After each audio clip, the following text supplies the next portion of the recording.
the second part of this series. Last week I was talking about relationships and why they tend to fail these days. If you didn't see last week's episode, I really urge you to go and watch it, because this is a continuation of that video from last week.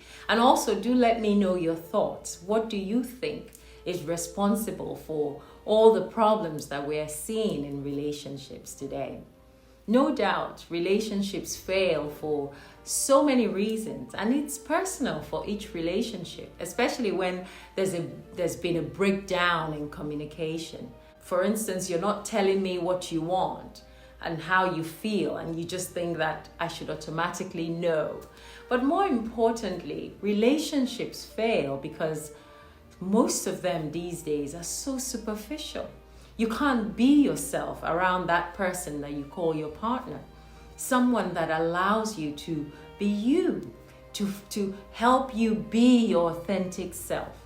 Assuming that you yourself have figured out what that is. Being with someone that you can be your strongest with them, and you can also be your most vulnerable self with them. No need to pretend, no need to be what you're not. You don't have to talk a certain way, do certain things, live a fake life. Some people cannot express themselves genuinely when their partners are around. It's like the cat got their tongue. They have suppressed emotions that they cannot express when their partners are there. This does not help any relationship. Sometimes it's because of the fear of being alone. So they play a character that the other person wants. Who do you want me to be today? Just tell me and I'll do it. As long as you stay with me. It's desperation. It's needy. It's fear. It's sad. For a relationship to thrive, both parties must be happy in that relationship. If you put the needs of the other person ahead of yours out of fear that you're going to lose them, then you end up with low self-esteem. You end up being codependent on them in that relationship. Your entire life will revolve around them deciding what you should do with your own life. And how long can you live like that? And if you also put your own needs ahead of theirs, that's considered selfish, because both of you ought to prioritize each other's happiness and decide that you both deserve to be happy. And when you do that, you both decide to make decisions based on the happiness of both of you. I shouldn't be unhappy so that you can be happy. It's not either or. It's both of us being happy together. If it's one-sided, it won't last. And one can only take so much unhappiness for so long before one decides that enough is enough. So we must both learn to prioritize our happiness for the sake of the relationship. Now let's go to one of the biggest of them all. This is the one that we hate to admit to ourselves, which is our overinflated egos. Some people will never admit that they're wrong in a relationship. They will never apologize for getting anything wrong. I'm sorry is like the hardest thing you'll ever hear them say. I remember a lady saying to me that she's been married for 30 years and her husband has never apologized for anything. Because the ego believes that, well, I'm the man. I'm the provider of this household. I shouldn't have to apologize for anything or to anyone. And this preconceived idea of the role that we play in our relationships is definitely hurting a lot of relationships.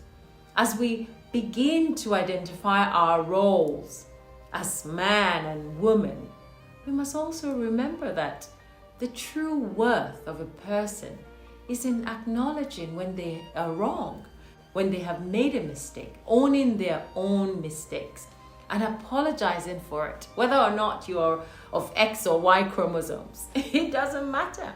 Anyone can make mistakes, and this shows us your integrity as a person and how you value your relationships.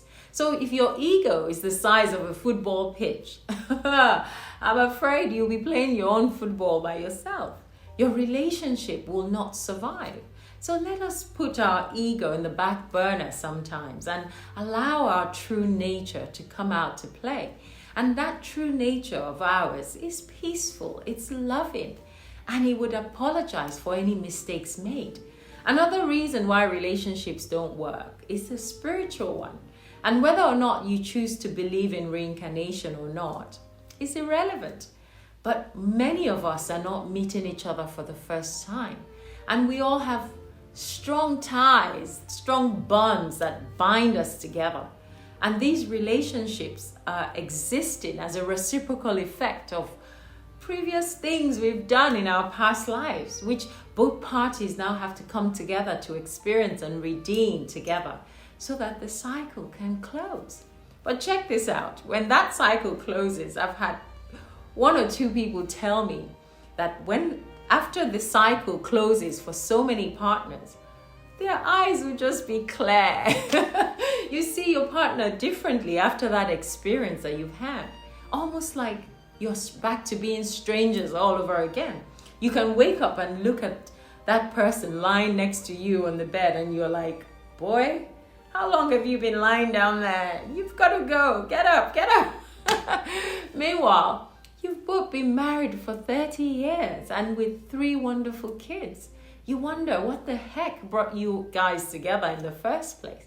And this is when sometimes you both then decide, well, it's too expensive to live apart. We're just going to have to be roommates for the rest of our lives. And they both go about their business and find their own happiness.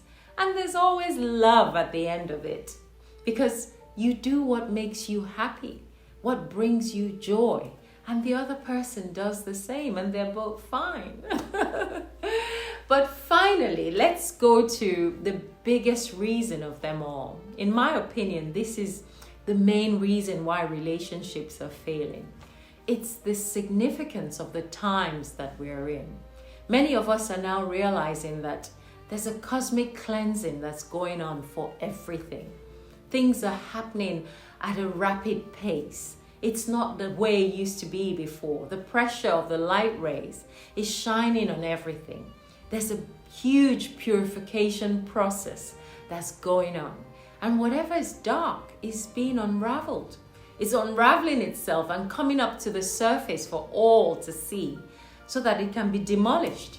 And whatever is light is being strengthened and nourished and nurtured to what it should be. And our relationships are no exceptions. We can no longer pretend to be what we are not. We are all individually awakening to what's truly important to us, both energetically and spiritually. We're either being raised up or dragged down by these relationships. So we must now decide for ourselves where we want to stand. But we can't stand in the same place where we've been all along any longer. And this huge cosmic cleansing is reaching every person, every group, every marriage, every relationship, every family, every business and community, every state, every country, every continent. It cannot be avoided. And the best thing we can do at this time in our relationships is to be true to ourselves and to both align ourselves with the common goal to be useful in this creation and to stand connected to our Creator at all times. If these goals don't align together, then we're just macking time. We're just canvassing this earth, experiencing together, and that's it. We must decide individually how we choose to stand before our Creator. And for me, this happens to be the most important at this time, because we have become so ungrateful in our attitude towards life and the people that we've been blessed to have in our lives. We have to begin to see every relationship that we have as a blessing that we need for ourselves at this time, whether it lives up to our presumed expectations or not. No one has come into your life by mistake. And so for me, it's no longer enough to say, I love you casually. I realize that it's not only that. I have to love how I feel in your presence, because it reminds me of the love that I am inside. And it gives me permission to express and share that love with you. I'm not loving you because I have a need that you have come to fulfill. No, there isn't that need. I have to fulfill my own need myself. I know that soulmates can be millions of miles away without ever meeting each other, and they will still fulfill spiritually. So no one needs to be married. No one needs to be single. No one needs to be separated or divorced or in and out of a relationship to feel whole and complete and happy within themselves. I'm loving you because I want to share the love that I already am with you. And I'm hoping that you want to do the same. You want that mutual exchange as well. That way, when you're no longer here, when you decide you want to go your separate way, or when death do us part, the love doesn't stop just because you're gone. It was always there because we are all the love we need and we are full of love. So in my quest to find out why relationships fail, I found why we can make it work. Both parties must prioritize their happiness. I want to be happy and I want the same for you. And together, let's find what will make us happy. Until next time, I wish you a happy relationship. Bye for now.